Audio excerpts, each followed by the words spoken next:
यो question applications of डेरिवेटिभबाट लिएको यहाँ क्वेश्चनमा 11 मा हेर्न सकिन्छ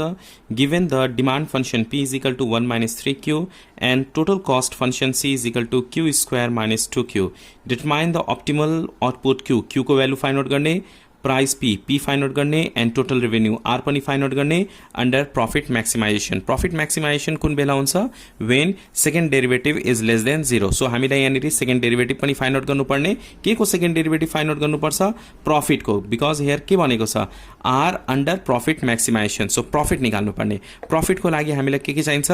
डिमान्ड फंक्शन चाहिन्छ which is already given so revenue र कस्ट चाहियो हामीलाई यहाँ कस्ट दिएको छ रेभेन्यू छैन सो रेभेन्यू हामी फाइन्ड आउट गर्ने रेभेन्यू कसरी फाइन्ड आउट गर्ने छ demand into demand function into Q p into Q गरेर okay so here you can see here step by step demand function very important question maximum times repeated यस्तै खालको क्वेशनहरु repeat भएको हुन्छ demand function p is equal to कति छ 1 minus 3q र cost function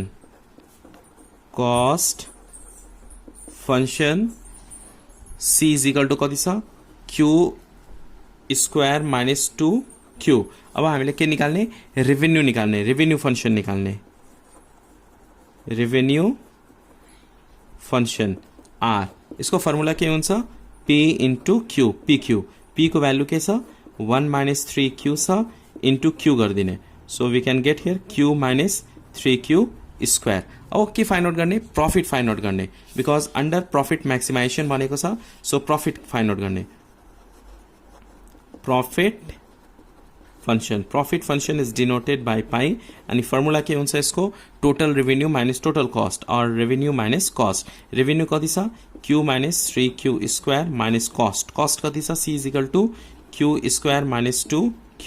calculate गर्ने open the bracket so we can write here q minus 3q square minus q square minus plus 2q okay up to here now यो दुईटा add गर्ने like term 2q plus q 3q minus plus so 3 plus 1 4q square अब हामीलाई derivative find out गर्नुपर्छ so differentiating both side with respect to x लेख्दा पनि भयो directly गर्दा पनि भयो d pi by dq is equal to यसको डेरिवेटिभ फाइन्ड आउट गर्दा के हुन्छ 3 minus 4 2 जा 8q सो 3 minus 8q आयो अब सेकेन्ड डेरिवेटिभ फाइन्ड आउट गर्ने again differentiating both side with respect to q यहाँनिर लेख्दा पनि भयो differentiating both side with respect to q again differentiating both side with respect to q okay dq square is equal to यसको derivative के हुन्छ -8 आयो yes or not so for maximum and minimum value हामीले चाहिँ x को q को value find out गर्नुपर्ने हुन्छ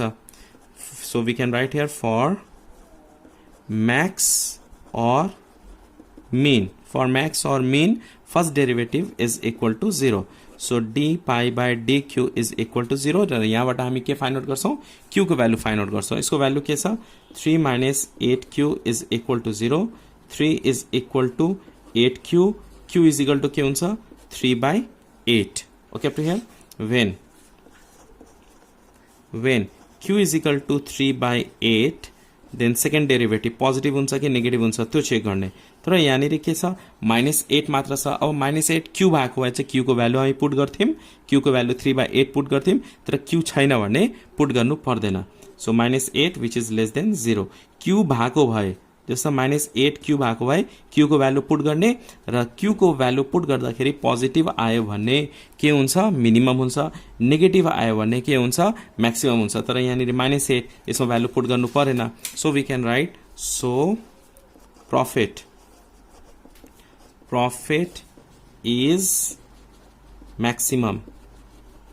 maximum at q is equal to 3 by 8 अब मैक्सिमम अब के निकाल्नु भनेको छ यहाँनिर q को भ्यालु आयो अब प्राइस p निकाल्नु भनेको छ एन्ड टोटल रेभेन्यू भनेको छ p निकाल्ने अब when q is equal to 3 by 8 p is equal to कति हुन्छ p को भ्यालु कति छ यहाँ हेर्नुस् त 1 minus 3q छ so we have to put here 1 minus 3q 1 minus 3 into q को भ्यालु 3 by 8 हुन्छ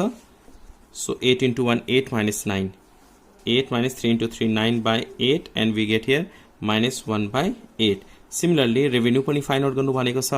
when q is equal to 3/8 revenue find out गर्ने r is equal to r को भ्यालु यहाँ कति छ revenue q minus 3q square so q minus 3q square put the value of q is equal to 3/8 minus 3 into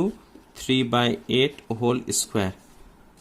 Let's calculate this one. 3/8 minus 3 square 9 9 3 is 27 27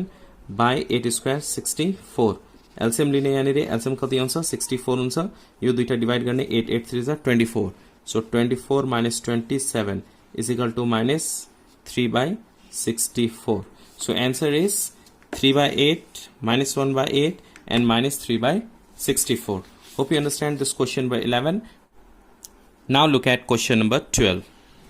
Question number 12 में रहेको छ the cost function of a farm is given by एउटा cost function दिएको छ find the average cost and marginal cost when production level is 10 unit. production level भनेको Q को value हो 10 units दिएको छ एकदमै सजिलो question. यहाँ cost दिएको छ cost function दिएको छ so we can write here cost function C Q is equal to is given here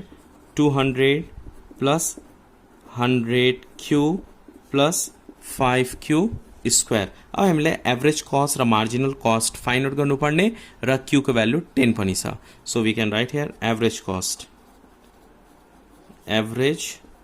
cost AC is equal to formula के हुन्छ कस्ट बाई क्वान्टिटी यहाँ so we can write here CQ by Q cost by quantity so 200 plus 100Q plus 5Q square divided by Q okay अब यसलाई के गर्ने separate कसरी गर्ने हो 200 divided by Q plus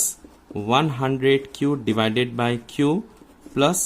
5Q square divided by Q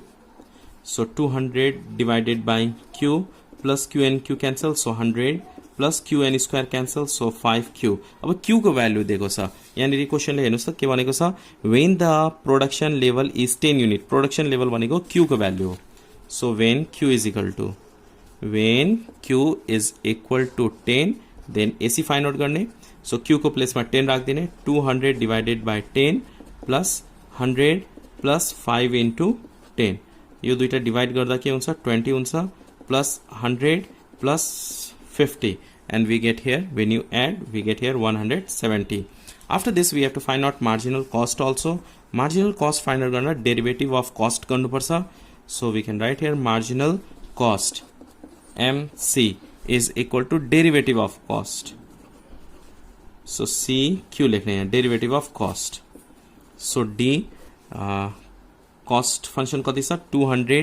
plus 100Q plus 5Q square divided by DQ. अब 200 को डेरिवेटिभ कुनै पनि कन्स्टेन्ट को डेरिवेटिभ 0 हुन्छ लेख्नु परेन 100Q को डेरिवेटिभ 100 plus 5 into 2 10 so we can write here 10Q. अब when Q is equal to 10 quantity is equal to 10 so marginal cost कति हुन्छ so MC is equal to Q को प्लेसमा 10 राख्दिने so 100 plus 10 into 10